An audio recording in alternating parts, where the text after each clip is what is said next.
of Group 2. I am 𝓕𝓸𝓵 and I will discuss the Chapter 3, Leadership Effectiveness. A good leader will find ways to reward and thereby inspire employees. Employees must believe a task is important if they are to be committed to it. Employees must also be given some personal control over the task in order to make the task their own and, therefore, something to which they can commit. Leadership needs a strong understanding of the nature of human being, the basic needs, wants, interests and abilities. What leadership means. L. Loyalty to God, country and people. Enthusiasm, effort to help others. Advocacy, action and accomplishment. Dedication for the general welfare. Excellence for others to follow and emulate. Reliability for peace and unity. Sincerity to make life better for. Humility for accomplishment and fulfillment. Integrity, interest, imitative, and idealism. Patience. Patience it works for peace, progress and prosperity to mankind. The 4 types of Filipino leadership are 𝓕𝓸𝓵 𝓘𝓷𝓵𝓻 and 𝓕𝓸𝓵𝓵𝓵. Hello there, I'm Michaela and today gonna tell you the characteristics that leaders should have. 10 characteristics should leader have. 1. They give priority attention to external and internal customers and their needs. Leaders place themselves in customers' shoes and continually evaluate. 2. They empower, rather than control, subordinates. Leaders have trust and confidence in the performance of their subordinates. 3. They emphasize improvement rather than maintenance. There is always room. 4. They emphasize prevention. 5. They encourage collaboration rather than competition. 6. They train and coach. 7. They learn from problems. When a problem exists, it is treated as opportunity rather than something to be minimized or covered up. 8. They continually try to improve communications. 9. They continually demonstrate their commitment to quality. Leader walk their talk, their actions, rather than their work. Last 1. They establish organizational systems to support the quality effort.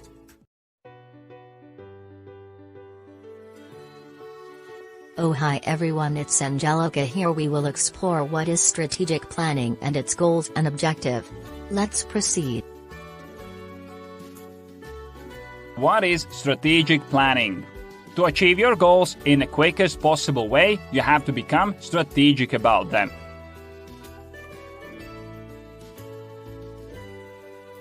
According to John Basico Jr. and Gory N. McLean, goals and objectives have basically the same meaning.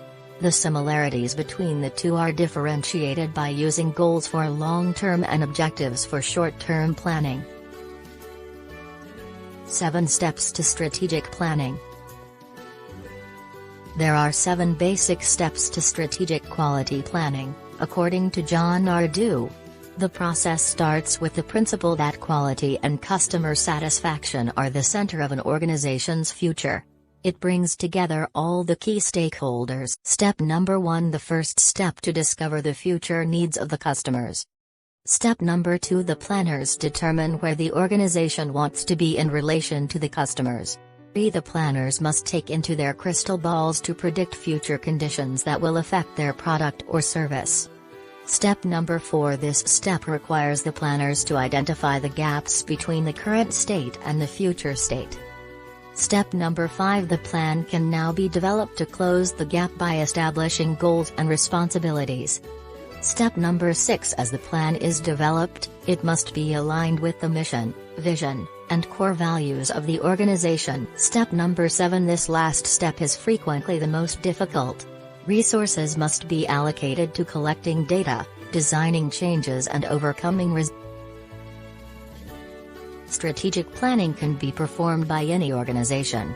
It can be highly effective, allowing organization to do the right thing at the right time, every time, as stated by John R. D.W. Hi, this is Maria Nicole and we will be tackled the Chapter 4, Total Quality Management Implementations. One of the best technical tools for improving product and service quality is Statistical Process Control, SPC. There are 7 basic techniques. The word statistical is somewhat of a misnomer since the first 4 techniques are not really statistica. The Pareto diagram. The Pareto principle, named after esteemed economist Vilfredo Pareto, specifies that 80% of consequences come from 20% of the causes, asserting an unequal relationship between inputs and outputs. This principle serves as a general reminder that the relationship between inputs and outputs is not balanced. The Pareto principle is also known as the Pareto rule or the 80-20 rule. Joyce here. Now I will discuss the process flow diagram. PF diagram was invented on 1921 by Frank Gilbert. The flow diagram shows the flow of the product or service as it moves through the various processing operations. The diagram makes it easy to visualize the entire system, identify potential trouble spots, and locate control activities. It answers the question, who is the net customer? Improvements can be accomplished by reducing, combining, or eliminating steps. Good day, this Japhet speaking, and here's my report. The check sheet. Check sheet was created of Dr. Ishikawa, the TQM guru. The check sheet is a simple document that is used for collecting data in real time. The main purpose of check sheets is to ensure that the data are collected carefully and accurately by operating personnel. Data should be collected in such a manner that they can be quickly and easily used and analyzed. Hello, I'm Aurora.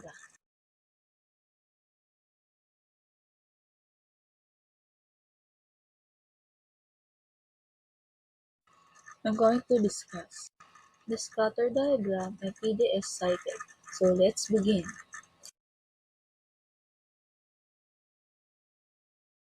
What is scatter diagram?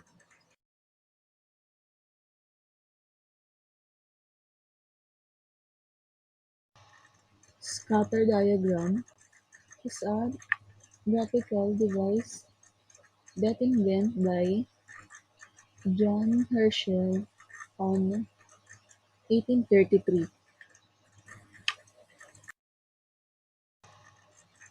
It is to determine the cause and effect relationship between the 2 variables. In other terms, it was called as X and Y graph and scatter plot. So now, let's see the steps of scatter diagram. Let's begin. The steps of scatter diagram. Step 1. Select the variables which related to each other. Step 2. Collect the data that you wish to create. After the 2 steps, the step number 3 is create the scatter diagram. After creating the scatter diagram, examine the shape of the cloud points. And the last part of the steps is to determine the strength of mutual relations. And that's the part of scatter diagram. Thank you.